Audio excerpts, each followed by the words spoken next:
The budget is announced today. There are lots of expectations from the stakeholders in the economy.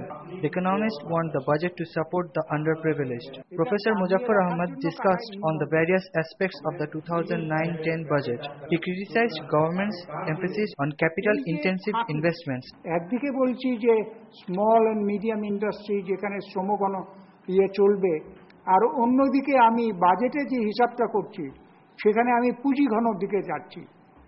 এটার ভেতরে যে বৈপরীত্য, এই বৈপরীত্যের কোনো ব্যাখ্যা কিন্তু কোথায় দেয়া নাই। Mujahidul Islam Salim of Communist Party Bangladesh said that the budget should focus on employment generation and poverty elimination. He also criticized government's policy towards black money issue. Budget হলো সমস্ত অর্থনীতির একটা অংশ, সুতরাং সামগ্রিকভাবে অর্থনীতিটা কি অবস্থায় বিরাজ করছে এবং তার ডাইনামিক্সটা কি, সেটা যদি আমরা বিবেচনার ভেতরে না নেই তাহলে পরে কেবলমাত্র বাজেটকে আলাদা করে আলোচনা করে আমরা কিন্তু এইটার নিশানা আমরা কিছুই খুঁজে পাবো না। The participants in the round table all agreed that the budget need to focus on poverty elimination. They are also against the privilege given to the black money holders. Imran and Ahmed, News and Images, Dhaka.